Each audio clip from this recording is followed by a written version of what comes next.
The shells are polished for the tourists. But Papa polished this trochus just for me. And it is so beautiful, with all the different colours. It is like holding a rainbow in my hand. Even the darkness here doesn't stop the trochus from shining. July 19. I had a very bad day today. When I woke up, I decided I must go to school and catch up my work so I will do well in exams and get a good report to send home to Mama and Papa. So I said to Auntie, I'm going back to school. I'm walking, but please could I have some money for my lunch? Then Auntie got very mad, and she shouted at me, I've got no money left for you. I haven't even got enough money for my own children. Why did you have to come here anyway? I told her I didn't really want to come, and I'm sorry for all this trouble I am giving her. I said, I don't like it here, and I want to go home. Auntie got even angrier and said she didn't even have enough money for the bus, so how is she going to pay for a plane ticket? She said she didn't ask me to come here. She only said yes because she couldn't say no to her family. She said, if I want to go home, my family should send the money to pay. And I said they couldn't, because they spent all their money sending me here. I felt really miserable then, and ran out of the room crying. Everything here is money. Money for food, money for buses, money for warm clothes, money for shoes. Back home, we only need money for the motorbike and a bit of food from the shop. We get everything from the lagoon and the fields. And we don't worry about money. But here, money makes me frightened because there isn't enough. And I feel bad that Auntie has to get more because of me. I don't know what to do. There is no telephone here to ring, or at home. All I can do is lie on my bed and stare at my photos and hold my trochus shell. No school again today. July 20.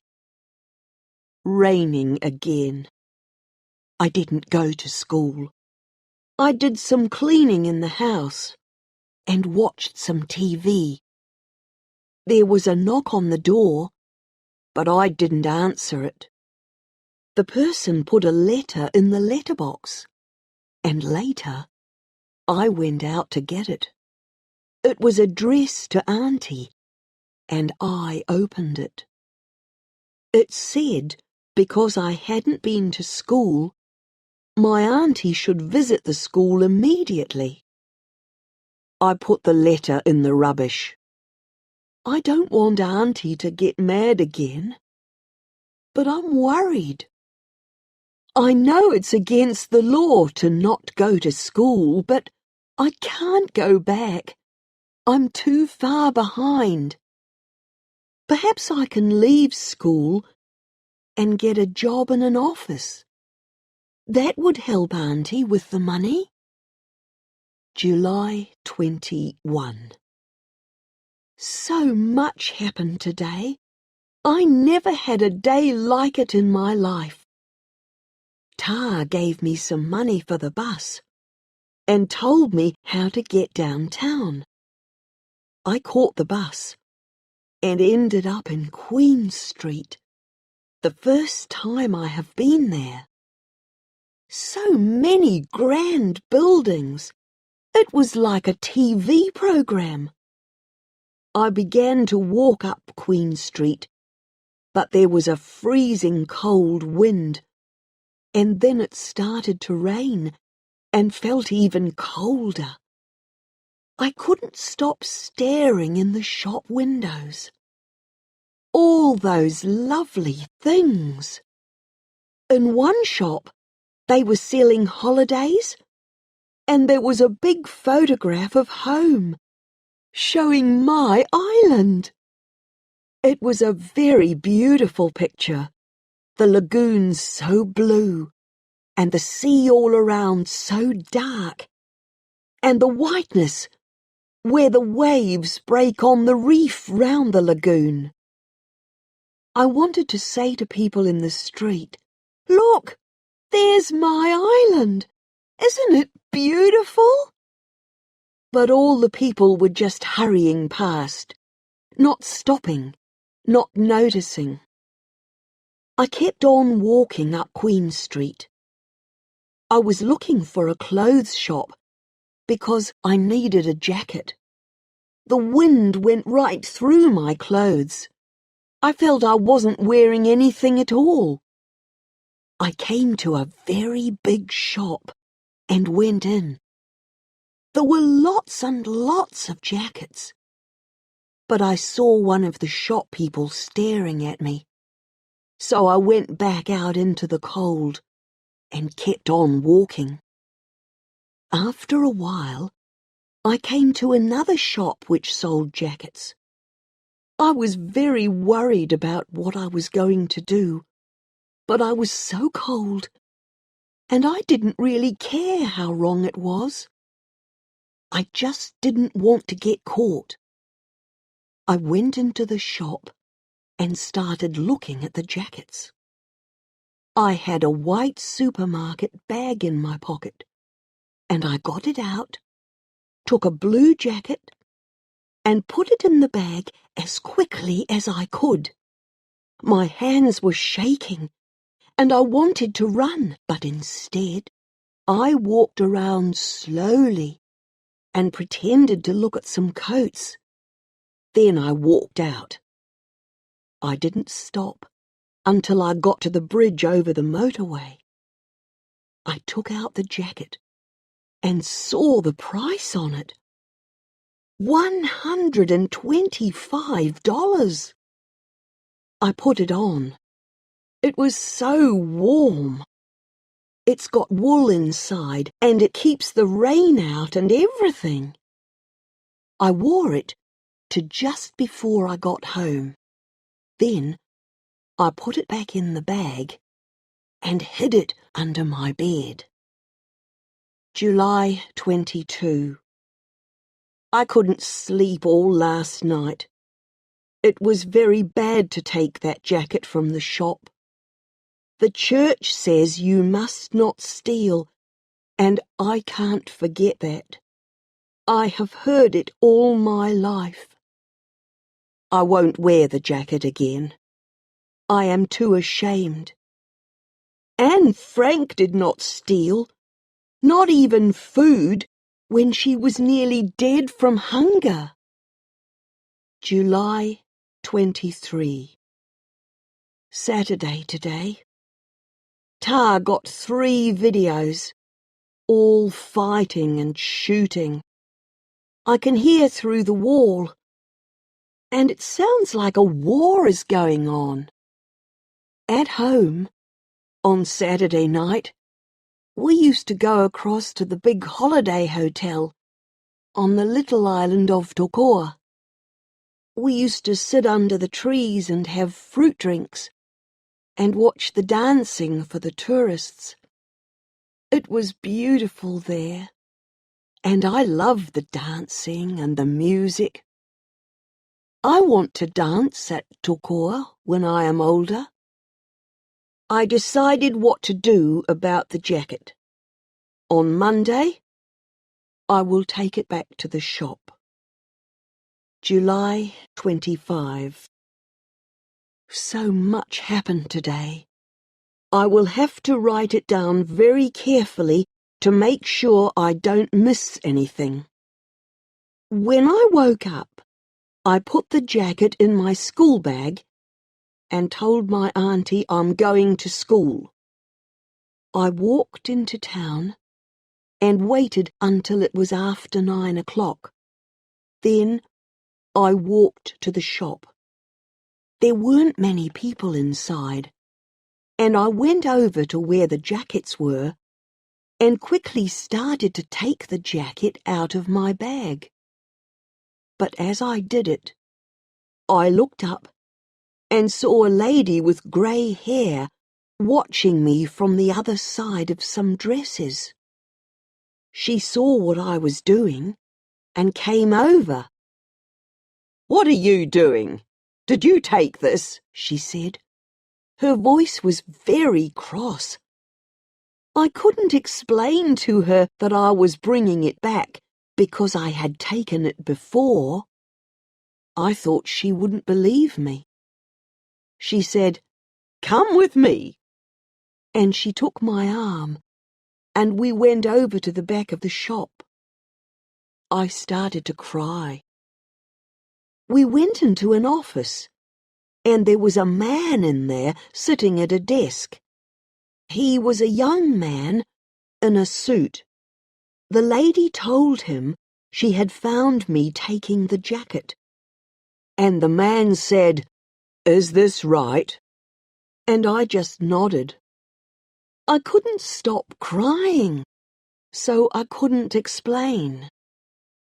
I will have to go to court, I thought, and my family will be so ashamed of me. The man told me to sit down, and he rang someone on his telephone.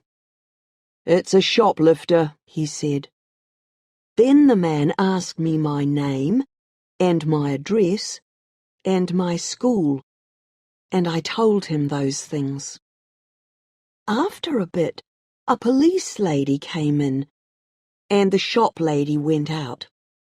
The police lady was young and pretty, with dark hair. She sat down and asked me questions in a kind voice, and it was easier to talk to her than those other ones. I told her all about the jacket and what I did. She said to the man, "I think she's telling the truth, and I think we should talk to someone from the school first." The man looked cross, but he said, "All right, I have to agree.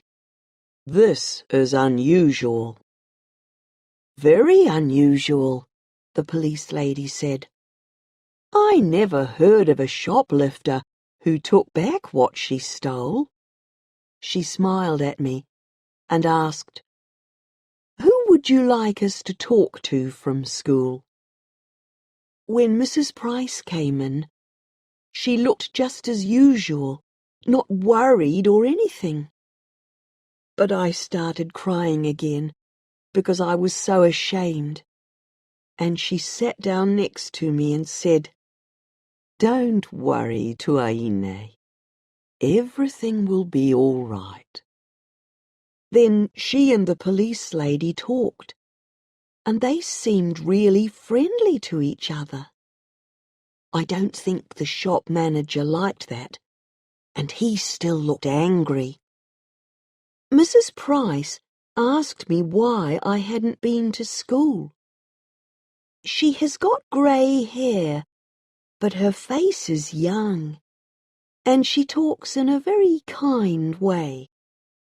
I told her about the money, and Auntie, and my uncle, and how he was killed, and about the exams, and how I was worried about them, and how I got cold when I went out, and how I took the jacket.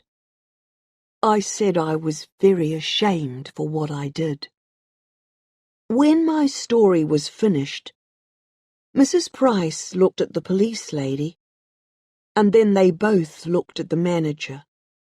The police lady said, "The jacket has been returned, Mr. Jackson, and I really don't think this girl is a thief." The manager didn't look at her, but he nodded his head. I said to him, "I'm very sorry I took your jacket. I will never do it again."